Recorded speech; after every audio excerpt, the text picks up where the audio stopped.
Purposely. Your life, God's purpose.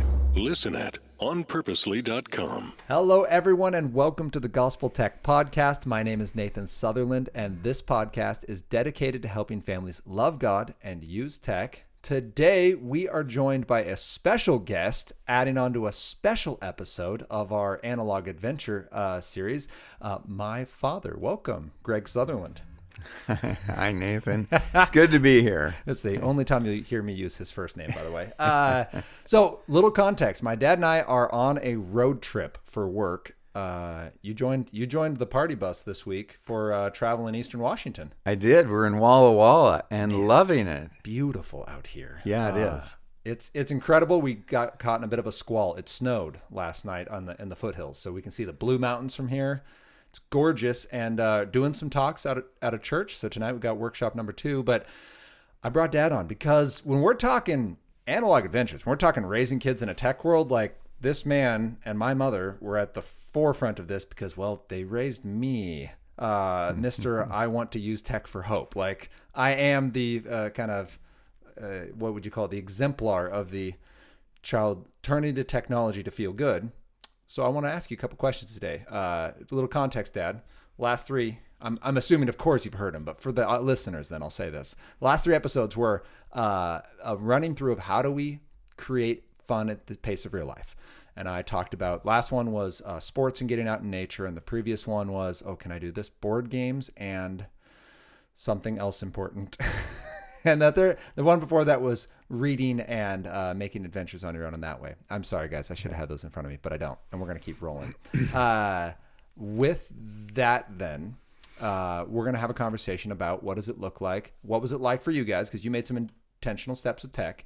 And then what can we talk about with families about what does it look like to raise, I guess, countercultural in the tech format, because that was something you guys did. So listeners, I hope you enjoy this conversation because it is unique. I literally have him trapped here. He can't go anywhere.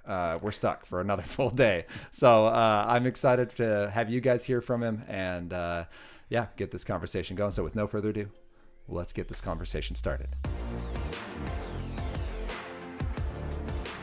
Welcome to the Gospel Tech Podcast, a resource for parents who feel overwhelmed and outpaced as they raise healthy youth in a tech world. As an educator, parent, and tech user, I want to equip parents with the tools, resources, and confidence they need to raise kids who love God and use tech.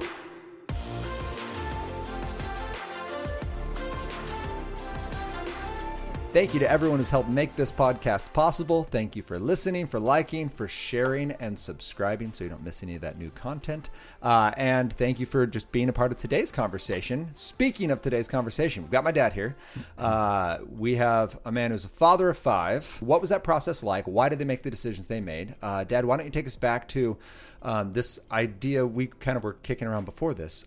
When you had 5 kiddos, you ended up choosing to step away from television and getting rid of that at house. Why television and why in that season of life? How'd that happen? Yeah, good question.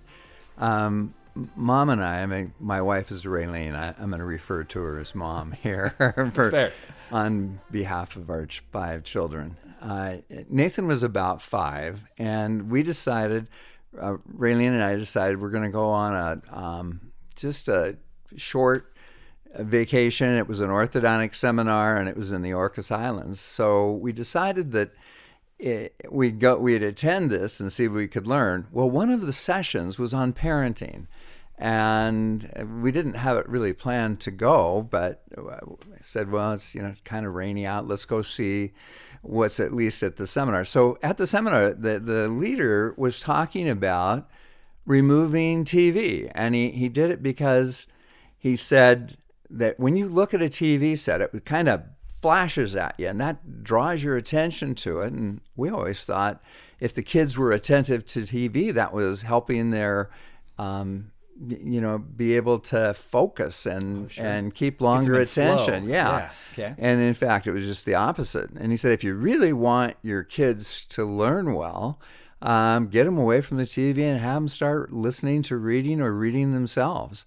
And he said, if you want the kids to be social, get them involved with other people. Don't have them sit in front of the TV and listen to things. So we heard enough to really challenge us with our ideas of, do we really want our kids to be involved in a TV, or do we want them to be involved in the lives of other people? So when we came back, we stopped at the North Mall. North Gate. Northgate Mall. We stopped there and we bought a whole bunch of toys. We bought, Lincoln Logs and all these kind of things that you put together and play with, and dolls and that kind of stuff. And so we came back kind of with gifts to buy our TV away. And we disconnected the TV. And initially, we left it there, but then people would still ask, well, can we watch TV? Because we watch TV. No, we can't. So I carried it finally up to our bedroom and put it in our closet, and it stayed there for a long time. So for context, we are talking late 1980s at this point. Yeah. Maybe it was about 35 years ago. So late, because if I was 5, we're talking late 1980s. So this is... Listeners, let's wrap our brains around this. There's literally a point at this time in technology when there's nothing on TV. Like now we say there's nothing on TV, and we just mean I've already binge watched, all 700 hours of these shows I like. But there's literally not, like, you can turn on the TV and it's just those colored bars and that screeching noise. So there's no smartphones. There are still corded phones, not a lot of cordless, and no car phones at this point. Correct. In that context, you go to a conference and someone says, TV we are showing is hurting your child's ability to focus, right, to stay present, right, with whatever programming we would have been watching at that point, which at this point would have to feel like the slowest thing on the planet. Like, have you guys ever gone back and watched a show from the 80s? They're slow. Yeah, it's really slow. But the other thing was, they said not only the focus, and I'm recalling this right now, but how are your kids after they watch TV? Do they get along better? Or are they kind of aggressive and fight and squabble and Never. We wouldn't. Yeah, yes, you did. Oh, So invariably, watching 3 or 4 hours of TV, no one was happier. Everybody was more anxious, crabby, whatever it was. And so when we pulled the TV, we went through some trauma initially for maybe a week, and then after that things worked well, because you found every other avenues. You went outside and played. You played with your sisters. You did things together, and we had a happier family. And when we told people we pulled the TV, they go, "What? You can't watch the Seahawks?" Yeah, I do miss that. That was Largent. Yeah, I know. That show up for. I did miss that. I miss that a lot. I'm going. But anyway, when we reflect back on that, it was a decision that we didn't really consult anybody else. We listened to that. We watched our kids, and we said, I think it's going to be worth it. And really, we think, if not for no one else, Nathan is gonna. He's really into the tech stuff, and because I love tech too. And to pull that was and was a big deal. But when the kids look back at it, there's no one that said, "Dad, I wish we hadn't done that." Yeah, and I absolutely think that's true. I don't know of any of the 5 of us who are like, you know what I wish about my childhood? That we had more TV time. Like, that's not something that crosses. So you guys went to this conference. You came back, even with this technology that's almost laughable at this point, where we're like, really? Like, we would celebrate if all we had in our house was 1980s television. Like that's Mr. Rogers and Sesame Street, and like just so seemingly mundane to what we have now. But these professionals are saying, hey, like, you guys are, working with young people with families and have kids of your own, like maybe TV. So you took this, it had to have been a 60-pound television upstairs and hit it in your room. It was heavy. Because it had a big old vacuum tube in it. We're no LED screens at this point. And you made a swap where you basically, then this is what I've told my children with with video games. Like, I'm going to overpay on other kinds of awesome stuff. So you guys on your way home bought all the analog toys, We did. all the things that didn't plug in. Yeah. And just here's all the things. So We didn't call them analog. no, I'm just saying, like, that's what I would call it now. Like, I overpaid on. I mean, Owen just got the board game you guys got him. For his birthday. It's expensive, but my goodness, for that kid that night, this just a couple nights ago, Owen went, got this amazing Star Wars board game, immediately went upstairs to his desk. I had swapped out his light bulb of his little table lamp to one of those like crazy bright white 4K, right? Just, I mean, blindingly bright, so that he can clip all the little pieces of his game out and then glue them together and then begin making this Star Wars game because of this very thing. Like, buddy, I want you to be enthralled, and you're never going to get overstimulated when you have to build the game pieces to be able to play the board game. Like, that's something that I love and have seen because of the way you guys raised us in this. So I want to walk back to that time though. So year one, you convinced us that it was worthwhile. We fought you, it sounds like, for a little bit, and then eventually there was still a TV though, right? There was a TV initially there until that became, hey, can we just watch TV just a little? Then I said, no, we're just going to put it away. Okay. So then I carried it upstairs. But I think it's really an important conversation to have about the similarities really between the video game and the TV.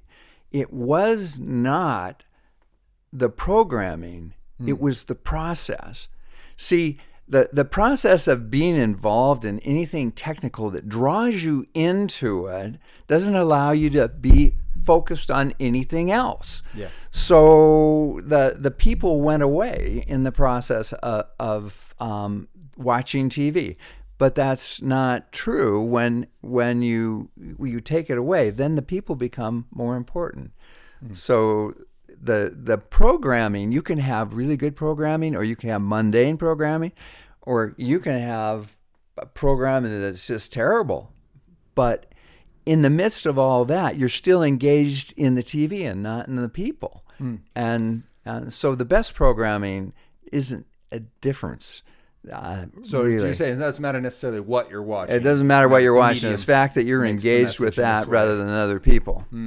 So in that, then we became more engaged. Then people would say, hey, like, what was that like then, raising kids or raising a family that was quite counterculture? I mean, this was a time in life where people set a schedule and be like, no, like Friday nights, like TGIF, like, thank God it's Friday. This is going to be our like evening plan. That wasn't what we did. Like, did you notice any pinch points in that for you guys or for any of the kids as you were trying to like operate in a tech world that they weren't a part of? Yeah. So this went on for at least 20 years. Yeah. We pulled all the way through when I was out of high school. Yeah. And Kelsey, who was 7 years younger than you, went through. So it was at least 25 years. We didn't have any TV. So what we did do is we bought a smaller portable TV set. It was a white one. And we moved it down more easily so it wasn't carrying 60 pounds because it was really heavy. And we would have Friday night at the movies with the family. Okay. And we would go and we would purchase Focus on the Family videos, and VHS, 5 Mile Creek or Odyssey, whatever it was. And we'd have popcorn. We'd sit around. And I've watched one of those a few years ago, and they are so boring. but you know, when Leaves Falling is the most exciting thing that you got, you know, 5 Mile Creek was okay. Yeah, no, I vividly remember a couple of those. I'm sure that would be the take. Well, because then, for full disclosure, eventually by the time I was in high school, we got a regular screen for movie watching, but we didn't have TV. Like, we didn't have antenna, we didn't have cable.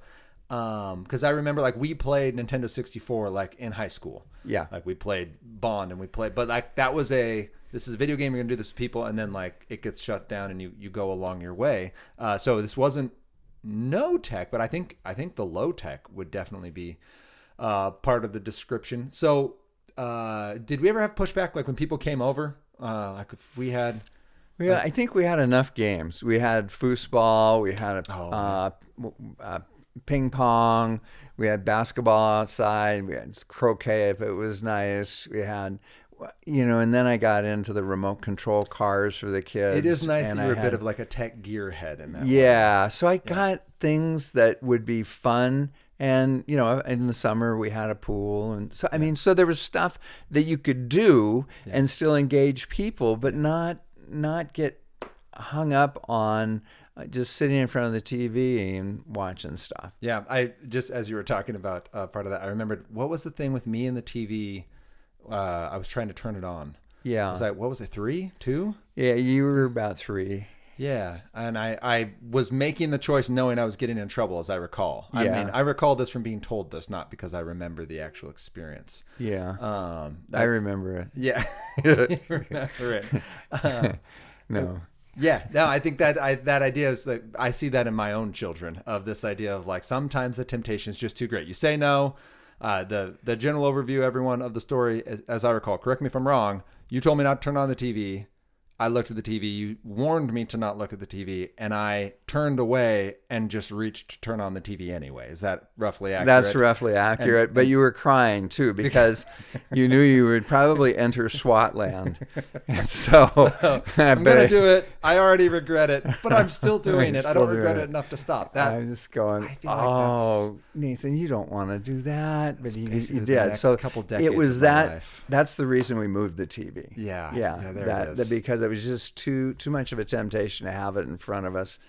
So Yeah. then So- it wasn't there anymore. Well, that's awesome. I will say, from my perspective, Anna and I raising our kids, obviously that's been an influence because I've seen that I can survive. Like when I went to, the first time I watched a Friends episode, which if anyone listening to this is my age, you know that Friends was a huge deal. And yet it very quickly became apparent that like I can survive without knowing specific dialogue from Friends. Anna loved Friends, so once we started dating in college, I watched Friends. And while I've enjoyed the show, I've also been like, yeah, I probably didn't need that content in my brain, especially as a young developing man. There's a lot of not truth about how they talk about relationships and hope and love and sex in that show. There's not a single thing in my life that I can point back to and be like, man, it would have been better if I just had more screen. And I think listeners, but my hope for you in hearing this is it was still a process and a conversation in the late 1980s. Like we think sometimes about the 80s as though like tech had reached its pinnacle and if only we could get back there, things would be fine. But that tech led us to this tech. And like there's great things in there in technology that we're currently using. There are also things we want to be deliberate. Maybe the TV is one for you, but maybe it's something else. Maybe it's the way you're using your screens, your video games, your shows, social media. Really, I love what you pointed out, Dad, that it comes down to a reset still. Like it comes down to, does this tech improve your relationships and responsibilities, emotions, sleep, enjoyment, time? And if it does, use it. Like 5 Mile Creek doesn't sound like we got super overwhelmed watching. No, you didn't. Did we watch a movie called The Bear or something at some point? I feel like there was a movie that had no talking, and it was like 2 guys hunting a bear for like an hour and a half. It could have been one in Alaska. We watched some exploratory type things that you normally wouldn't watch. Okay, yeah, it was adventure things. Definitely not overstimulated. I remember that. All right.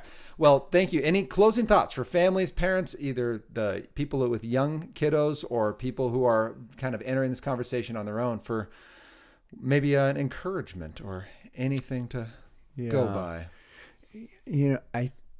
It just seems like one of the things that motivated us to make changes for our family was our love for God and our love for our children. And we wanted both of those things to merge together. We wanted our children to love the Lord like we did.